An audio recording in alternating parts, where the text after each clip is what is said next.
क्या आपने कभी गौर किया है कि जब पूरा शहर सो रहा होता है तब आपके भीतर का शोर सबसे ज्यादा बढ़ जाता है? कमरा बिल्कुल शांत होता है, लेकिन आपके दिमाग में एक ऐसी बहस चल रही होती है जिसका कोई अंत नहीं। आप 5 साल पहले हुई किसी छोटी सी बात को बार बार याद कर रहे होते हैं, या फिर उन हालातों की चिंता कर रहे होते हैं जो शायद कभी होंगे ही नहीं। आप खुद से कहते हैं बस अब सो जाओ, लेकिन दिमाग मानने से इनकार कर देता है। सबसे अजीब बात यह है कि आपको पता होता है कि इस सोचने से कुछ बदलने वाला नहीं है, फिर भी आप रुक नहीं पाते। ऐसा लगता है जैसे आप एक ऐसे पिंजरे में बंद हैं जिसकी चाबी भी आपके पास है, फिर भी दरवाजा खुल नहीं रहा। तो सवाल ये है, अगर हम जानते हैं कि ओवर थिंकिंग हमें नुकसान पहुंचा रही है, तो फिर हमारा अपना दिमाग ऐसा क्यों करता है?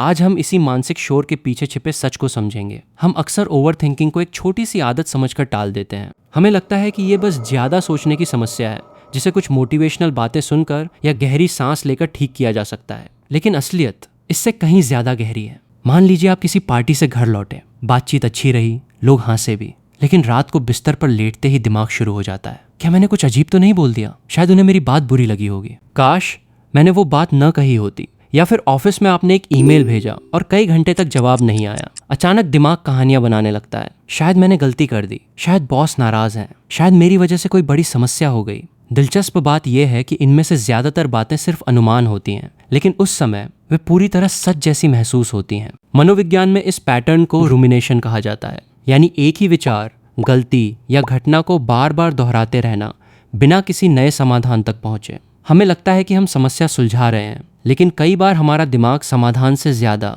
नियंत्रण का एहसास ढूंढ रहा होता है, क्योंकि अनिश्चितता इंसानी दिमाग को पसंद नहीं। जब जीवन में कोई जवाब नहीं मिलता तो दिमाग खाली जगह को कल्पनाओं से भर देता है, और अफसोस की बात यह है कि वो अक्सर सबसे नकारात्मक संभावना चुनता है। किसी रिश्ते के टूटने का दुख महसूस करने के बजाय दिमाग बार बार ये सोचता रहता है, अगर मैंने ऐसा किया होता, या अगर मैंने वो बात न कही होती।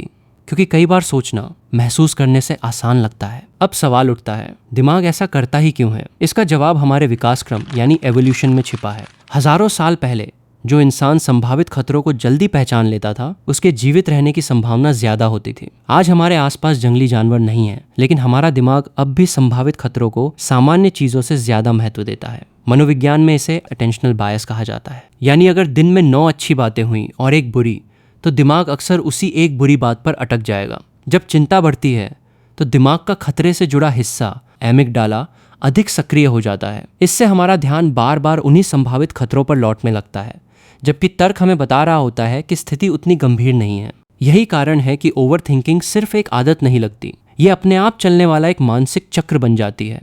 अगर ये पैटर्न महीनों या सालों तक चलता रहे तो धीरे धीरे ये हमारी पहचान का हिस्सा बनने लगता है। सेल्फ वेरिफिकेशन थ्योरी कहती है कि इंसान अक्सर उन्हीं बातों पर विश्वास करना शुरू कर देता है जो उसकी खुद की बनी हुई छवि से मेल खाती हैं। अगर आपने मन ही मन मान लिया है कि मैं हमेशा गलत फैसले लेता हूँ, तो आपका दिमाग अनजाने में उसी विश्वास के सबूत ढूंढने लगेगा। जो फैसले सही निकले वे याद नहीं रहेंगे, लेकिन जहाँ छोटी सी भी गलती हुई, दिमाग तुरंत कहेगा, देखा, मैं पहले से जानता था।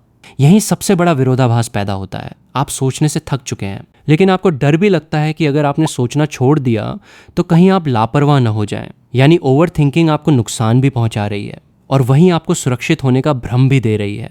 तो इस चक्र को तोड़ा कैसे जाए?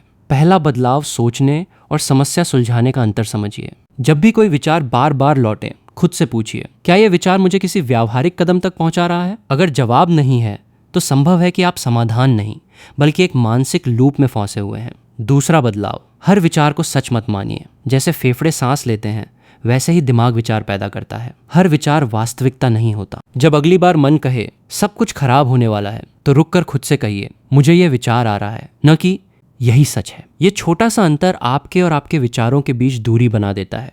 तीसरा बदलाव, अनिश्चितता से दोस्ती करना सीखिए। ओवर थिंकिंग की जड़ में अक्सर हर परिणाम को नियंत्रित करने की इच्छा छिपी होती है, लेकिन जीवन का सच ये है कि कुछ सवालों के जवाब समय देता है, सोचते रहने से नहीं। और एक छोटी सी आदत जो सचमुच मदद कर सकती है, अगर रात को दिमाग बार बार एक ही बात दोहरा रहा हो तो उसे रोकने की कोशिश मत कीजिए। उस विचार को एक कागज पर लिख दीजिए, फिर खुद से कहिए, मैं इस पर कल शाम 7 बजे 15 मिनट सोचूंगा, अभी नहीं। अक्सर ऐसा करने से दिमाग उसे याद रखने की जिम्मेदारी छोड़ देता है, क्योंकि उसे भरोसा हो जाता है कि यह बात कहीं खो नहीं जाएगी।